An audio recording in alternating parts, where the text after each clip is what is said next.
This is the read aloud for the Civil Rights Movement by Kevin Supples in our National Geographic Connect text. This picture shows the people who participated in a march in the 1960s. They marched to protest laws that made it hard for African Americans in Alabama to vote. As we read through, our words are going to be civil rights, determined, equality, integrate, prejudiced, protest, segregate, separate. You should have already completed the vocabulary packet for this reading. A history article. A history article tells about real events that happened in the past. History articles usually present information in chronological order so that the reader can see how events develop through time. So in order, time order. Time words signal when time events happened. That's important when we use those in our own writing. Here is the very big streets. Here we go. In America in 1950, a divided society. The 1950s were good years for many Americans. They had jobs that paid well, new homes in the suburbs, and good schools for their children. But African Americans were one group who did not share fully in all of this. In the 1950s, prejudice against African Americans was widespread. Unfair opinions about a person, group, or race. One of the worst results of this prejudice was segregation, the division of people into groups, the practice of keeping people apart based on race. Segregation was different in different parts of the United States. The South was home to more than half African Americans. In the South, segregation was enforced by Jim Crow laws. These laws had controlled the lives of the Southern blacks since the late 1800s. Jim Crow laws said that the black and whites must use different schools, restaurants, hotels, theaters, parks, sections of trains and buses, and so on. Even funeral homes and cemeteries were segregated. In the few places where black and whites shared public services such as post office and banks, African Americans had to wait for all the whites to be served first. In the North, segregation happened by practice and custom, not by law. Many African Americans moved to North cities during the 1940s, and whites responded by moving to the suburbs. African Americans found themselves trapped in city slums, poor neighborhoods, where housing and schools were bad and where there were few jobs. But Northern and Southern segregation were wrong, and both forms of segregation denied black people an inequality that they had a right to as Americans.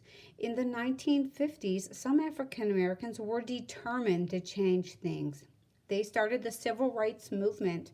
This movement brought together many people, and for some, the struggle to win equality became their life's work. Such powerful people. Many white people moved out of the North, and in moved the African Americans. We have Harlem in New York pictured, suffered because of a lack of city services, just garbage everywhere. Nobody can live there. We'll turn to The Movement Begins. Thurgood Marshall. One group that fought for equality is the National Association for the Advancement of Colored People. The National Association of the Advancement of Colored People was founded in 1909. Their goal was to obtain equal rights for all the people and to eliminate racial hatred and discrimination. The leader of the group efforts to end segregation was their top lawyer, Thurgood Marshall. He used the law to fight injustice against African Americans. Marshall argued 32 cases before the U.S. Supreme Court during his career, and he won 29 of them. Some say that Marshall did more than any other individual to win civil rights for African Americans. Marshall was born in Maryland in 1908. He was raised in a proud middle-class family, smart and hardworking. He was a fine student. Marshall went to college and later attended law school at Howard University in Washington, D.C. Marshall graduated in 1933. First in his class. Most of Marshall's clients were poor. Some couldn't even pay anything, but he worked hard for them anyway. He usually won his cases. He became known as the little man's lawyer. He had a good sense of humor and enjoyed jokes and often used humor to help him get through the hard times. Page 179, separate but equal. Throughout his career, Thurgood Marshall fought the separate but equal rule. This rule was created in 1896 by the Supreme Court. It said that states could offer separate services to African Americans and whites as long as the services were close to equal, but actually they often were not. Many states passed laws saying that the local school districts could decide whether to have separate schools for blacks and whites. The result was that all schools in the South were segregated, and there was nothing equal about the education black children were given in the poor, crowded schools. After World War II, many southern states tried to improve their blacks-only schools. They wanted to show these schools were equal, but their efforts were too little and too late. In 1952, there were several court cases about segregated schools. The most famous case involved an 8-year-old girl named Linda Brown. Linda's family lived close to the public schools in Topeka, Kansas, but that school accepted only white students, so Linda had to travel by bus to a blacks-only school. To reach their bus stop, she and her sister had to walk through a dangerous railroad yard. Early in 1951, the Browns had some other African-American families decided to take the local school district to court. In July, the local school board promised they would end segregation as soon as possible, but that was not good enough for the Browns. Brown versus Board of Education. The Browns case became famous, and Thurgood Marshall decided to use it to try to end segregated schools everywhere. He brought the case to the Supreme Court. The court decided to group the Browns case with 4 other cases. They were known as the Brown versus Board of Education. Marshall argued the case before the Supreme Court. He argued that the 14th Amendment of the United States Constitution said that the states must treat all citizens alike, regardless of race. He said that the black children did not receive schooling equal to that given to the white children. He also said that black children thought less of themselves because they attended poor schools. Almost 3 years later, after Linda Brown's family started the case, a final decision was reached. On May 17th, 1954, the Supreme Court ruled the school segregation went against the Constitution. After the ruling, the government made many school districts redraw their borders. Now white and black students would go to school together. This victory was an important step in the fight for civil rights. Many hoped that the integrating schools would lead to integrating of all society, but there was still a long struggle ahead. I'm going to skip this page. It's in your PowerPoint if you'd like to read about Linda Brown then and Linda Brown now. Little Rock 9. Within a year, some school districts desegregated here and there. In some places, African Americans and white students attended school together, but many school districts, especially in the South, found ways to resist the delay the Supreme Court ruling. Little Rock, Arkansas became a test case for the new ruling because public schools were ordered to desegregate. In 1957, the local school board agreed, but the governor of Arkansas refused. He was facing a tough re-election fight, and he hoped to win the support of many white Arkansas voters who still wanted segregated schools. When people opened that September, Governor Fabius sent National Guard troops to Central High School. He ordered them to stop 9 African American students from entering into the integrated school. Elizabeth Eckford, one of the Little Rock 9, arrived at school alone with a white mob when a white mob began to scream at her. For 3 weeks, the crisis continued. At this point, President Dwight Eisenhower stepped in, and by placing the Arkansas National Guard under federal control, the 9 black students arrived at the school in a U.S. Army car with soldiers protecting them. The students finally were integrated into the school. Eisenhower had shown that the federal government would protect civil rights. Later, President Eisenhower wrote a message to the parents of the Little Rock 9. In the course of our country's progress toward equality of opportunity, you have shown dignity and courage. The struggle continues. Martin Luther King Jr., the legal victory of Brown versus Board of Education was just one step in the fight against segregation. It did not change things as quickly as people had hoped. African Americans were ready to do more, and they began to organize. At this moment in history, a new leader arrived. He was a young minister named Martin Luther King Jr. King was born in 1929 in Atlanta, Georgia, to a middle-class family. He was the son and grandson of Baptist minister. His mother was a teacher. One of his grandfathers had been a slave.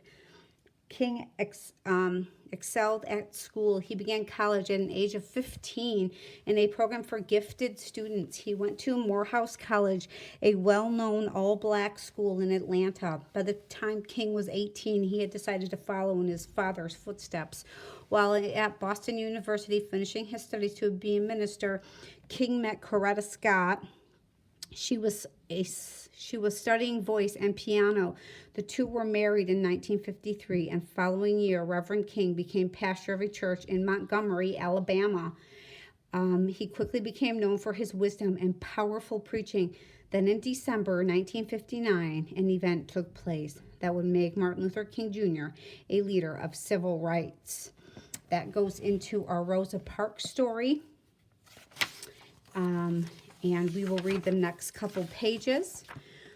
Rosa Parks, Montgomery, Alabama, was a segregated city in 1955. African Americans were treated as second-class citizens there. The public bus system was a constant reminder of this. In many southern cities, more blacks rode the city buses than whites. Even so, the first 10 rows of every bus were reserved for white passengers only. If a bus was crowded and white passengers needed a seat, blacks had a stand.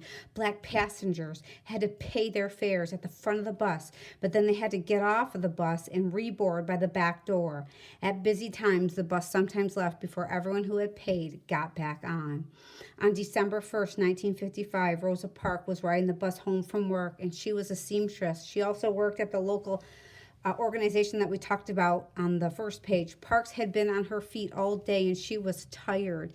She was sitting in the 11th row, the first row of seats set aside for African American passengers. The bus was crowded and some black passengers were standing at the back. When a white man needed a seat, the bus driver ordered Parks and 3 African Americans in her row to stand.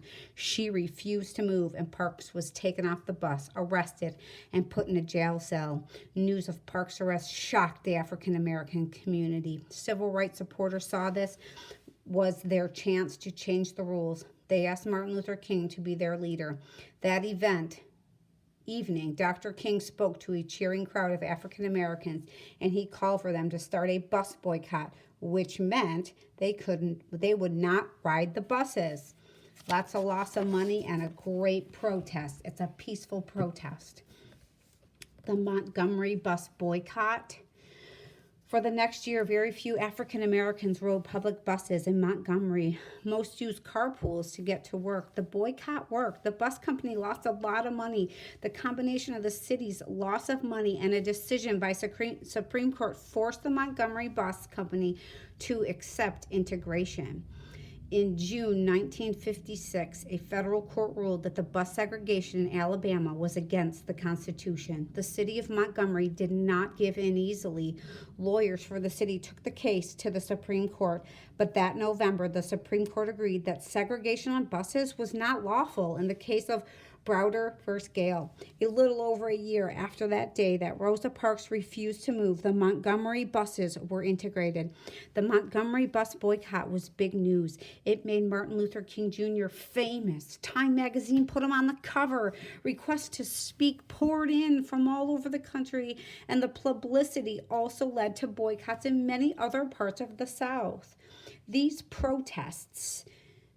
In February 1960, 4 African-American college freshmen in Greensboro, North Carolina, decided to take another step towards equality. They sat down at the whites-only lunch counter in a Woolworth store and politely ordered a coffee and donuts. The students were refused service. At that time, many department stores across the country had lunch counters, but most Southern lunch counters did not serve food to African Americans. Blacks were free to shop at the store, but could not eat there. To protest, the 4 students sat at the counter for the rest of the afternoon. They returned the next day. This time, 20 more students came with them, and each day more people, both black and white, joined the sit-in. By Saturday, hundreds jammed the lunch counters. The events in Greensboro became news. At first, white business leaders refused to bend to the protest, but then black citizens set up a boycott of local stores. Stores began losing money, and finally, on July 25th, 1960, the first black person was served lunch at Woolworth's. During the next 18 months, thousands of people staged sit-ins all over the South. Most of them taking part were black students. Both Martin Luther King Jr. and Thurgood Marshall supported these nonviolent protests. African Americans had found a new and powerful way to be heard. Achieving the dream. This is the last page and a half. The Civil Rights Act. In the fall of 1960, John F. Kennedy was elected President of the United States. Kennedy won 70% of the black vote. He had shown that he would support ending segregation. Kennedy did not make changes quickly. He did not appoint more African Americans to high federal positions than any president before him. Kennedy appointed Thurgood Marshall to be a federal judge. In June of 1963, President Kennedy demanded that Congress pass a strong civil rights bill. In a speech to the nation, he asked, "Are we to say to the world, and much more importantly to each other, that this is the land of the free, except for the Negroes?"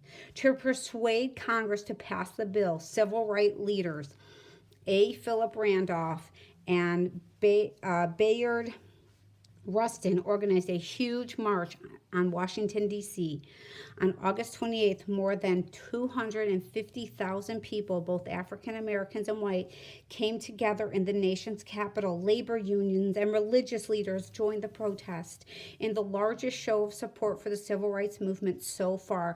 This march ended at the Lincoln Memorial. For 3 hours, the crowd listened to a lot of speeches. People were getting sleepy and restless when the last speaker, Martin Luther King Jr., came to the microphone. His famous "I Have a Dream" speech electrified the crowd. A few months after the March on Washington, President Kennedy was assassinated. His Vice President Lyndon Johnson succeeded him. President Johnson passed the Civil Rights Act of 1964. The new law banned segregation in public places. It also banned unfair treatment of workers based on their color, sex, religion, and national origin. I'm very grateful for all of these events. I'm grateful for peaceful protests and the way that we live today, where we are all equal and we are all one. Please carry that on as you live your life and embrace other people.